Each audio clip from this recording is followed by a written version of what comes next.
business when it decides to make an investment in this. Our country benefits from this type of activity. Asked by the Salt Lake City Tribune if that's a kind of bailout, if it leaves taxpayers on the hook for part of the damage, Lee admitted, well, yeah, probably does. Mr. Paul of Kentucky called the nationwide pressure on BP to increase its damage payments un-American. He is also opposed to federal mine safety regulations. The bottom line is, I'm not an expert, so don't give me the power in Washington to be making rules. You are here, and you have to work in the mines. You try to make good rules to protect your people here. If you don't, I'm thinking that no one will apply for those jobs. Mr. Paul's admission that I'm not an expert does provide one of the few dovetails of this campaign. It matches nicely with Mr. Johnson of Wisconsin, who refuses to offer any specifics about his plan to deal with homeless veterans. He says, quote, this election is not about details. Details have proved devilish for the Tea Party and Republican candidate for the 2nd District of Virginia, Scott Ridgell. He campaigned against the stimulus bill, including the Cash for Clunkers program.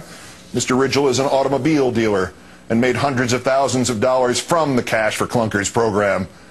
The Tea Party and Republican candidate in the Missouri 4th, Vicky Hartzler, says she and her husband are just small business owners. We just want the government to leave us alone, she said. Hartzler and her husband have a farm.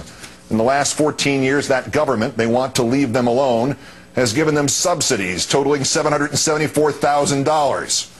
Mr. Racy of West Virginia told the Associated Press that America is in an industrial coma. He blamed the restrictor plate that is a bloated federal government. I can't think, he added, of very many times when a government agency has helped me. The companies Mr. Racy owns have received $2.4 million in contracts from the federal government since 2000 and $32 million in contracts from the state government since 2000. Back in Colorado, Mr. Buck apparently thought he was just speaking to a campaign worker when he self-exposed his hypocrisy. In fact, he was talking to a Democratic operative with a recorder in his pocket. Out of the blue, Tea Party nominee Buck blurted, quote, will you tell those dumbasses at the Tea Party to stop asking me about birth certificates while I'm on the camera? God, what am I supposed to do? The contempt of Mr. Buck towards his own Tea Party extends in many cases to reporters and thus by proxy to actual citizens. For instance, the Tea Party and Republican candidate for governor of Maine, Paul LePage, threatened to punch a radio reporter.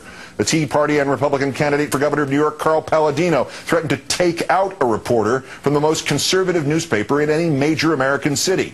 A spokesman told a reporter that he was now off the Palladino mailing list, which has in the past consisted of emails featuring racism, pornography, and bestiality. Mr. Miller's private security guards in Alaska detained and handcuffed one reporter and threatened to handcuff two more without any legal right to do so at an event at a public school. The security company was operating with an expired license. Its chief has links to extremist organizations, and the defense was that the guards didn't know the individual was a reporter, which implies it would have been just dandy to handcuff an ordinary citizen. Ms. O'Donnell threatened to sue a Delaware radio station if it did not destroy the videotape of her interview there. When she did not like a question, she snapped her fingers at her own press aide, then shoved him. The campaign manager threatened to crush the radio station if it did not comply with them. The Tea Party and Republican candidate for the Senate from Florida, Marco Rubio, dreams more of deportation than of crushing. He said in March, quote, there are millions of people in America that hate our country, so why can't we just do a trade? We'll send you Sean Penn, Janine Garofalo, and Keith Olbermann, and you can send us people that actually love this country. This, incidentally, carries with it a tinge of irony. I don't know that any of his opponents has ever accused Mr. Rubio of not loving this country. He just doesn't love a lot of its people. And the person they all love the least is, of course, the president. The Tea Party and Republican candidate for Congress from the Florida 22nd, Alan West, had to leave our military after threatening to kill an Iraqi he was interrogating in Iraq. Now he claims to have a higher security clearance than does the president. Mr. West also told his supporters that they could defeat his Democratic opponent by making the man afraid to leave his own home. And the Tea Party and Republican candidate for the House from the Michigan 7th, the ex-Congressman Tim Walberg, wants to blackmail the president into showing his birth certificate to Rush Limbaugh. He figures he can extort this from President Obama by threatening to impeach him. The Tea Party and Republican candidate for Congress from the Florida 22nd, Alan West, had to leave our military after threatening to kill an Iraqi he was interrogating in Iraq. Now he claims to have a higher security clearance than does the president.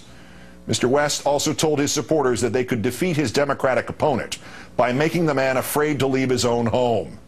And the Tea Party and Republican candidate for the House from the Michigan 7th, the ex-Congressman Tim Walberg, wants to blackmail the president into showing his birth certificate to Rush Limbaugh. He figures he can extort this from President Obama by threatening to impeach him. You are willing to let these people run this country? This is the America you want? This is the America you are willing to permit? These are the kinds of cranks, menaces, mercenaries, and authoritarians you will turn this country over to?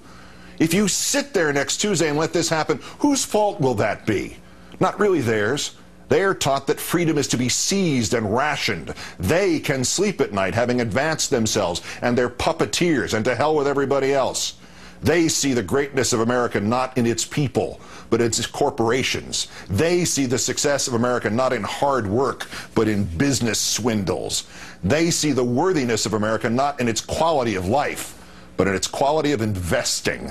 They see the future of America not in progress, but in revolution to establish a kind of theocracy for white males, with dissent caged and individuality suppressed. They see America not for what is nor what it can be. They see delusions, specters, fantasies. They see communists under every bed and a gun in every hand. They see tax breaks for the rich and delayed retirement for everyone else. They fight the redistribution of wealth, not because they oppose redistribution, but because their sole purpose is to protect wealth and keep it where they think it belongs, in the bank accounts of the wealthy. They want to make the world safe for Bernie Madoff. But you know better. If you sit there next Tuesday, if you sit there tomorrow and the rest of this week and you let this cataclysm unfold, you have enabled this. It is one thing to be attacked by those who would destroy America from without. It is a worse thing to be attacked by those who would destroy America from within. But it is the worst thing to sit back and let it happen, to not find the time and the means to convince just one other sane voter to put aside the disappointment of the last 2 years and look to the future and vote. Because the disappointment of the last 2 years, those will be the good old days in a Tea Party America. This is the week in which the three-card Monte dealers hope to take over the government. The candidates who want their own way, who will say anything to make palatable their real identities as agents of regression, repression, and corporate sovereignty. They are here. They have energized the self-serving and the greedy and the proudly ill-informed. And if no other fact convinces you of your obligation to vote and canvass and phone and even drag to the polls the most disheartened moderate or Democrat or liberal or abandoned Republican or political neutral to vote for the most tepid of the non-insane candidates, if no other detail hands you that spark of argument with which to invigorate the apathetic, you need only commit to memory the words of Stephen Brodin and Sharon Angle. She can run from reporters, but she cannot run from this quote from January and all the horror and insurrection it implies. Thomas Jefferson said it's good for a country to have a revolution every 20 years. I hope that's not where we're going, but you know, if Congress keeps going the way it is, people are really looking towards those Second Amendment remedies. Sharon Angle, too subtle for you? Second Amendment remedies? Guns instead of elections? Too implicit? Fortunately, to our rescue, to the speeding of the falling of the scales from our eyes, comes the Tea Party and Republican nominee for the 30th Congressional District of Texas, Pastor Stephen Brodin. Our nation was founded on violence, he said, on tape. Was armed insurrection, revolution, an option in 2010? The option is on the table. I don't think that we should ever remove anything from the table. However, it is not the first option. Thank you. The attempt to overthrow the government of the United States by violence is not the Tea Party's first option. Next Tuesday is the first option. The words are those of Nedrick Young and Harold Jacob Smith from the screenplay from the movie Inherit the Wind. As the attorney for the man on trial for teaching evolution, Spencer Tracy cuts to the gist. Fanaticism and ignorance is forever busy and needs feeding, and soon, Your Honor, with banners flying and with drums beating, we'll be marching backward through the glorious ages of that 16th century when bigots burned the man who dared bring them enlightenment and intelligence to the human mind. The angered judge replies, I hope counsel does not mean to imply that this court is bigoted. The attorney mutters, well, Your Honor has the right to hope. The judge warns, I have the right to do more than that. The attorney explodes. You have the power to do more than that. And you have the power to do more than that. Good night and good luck.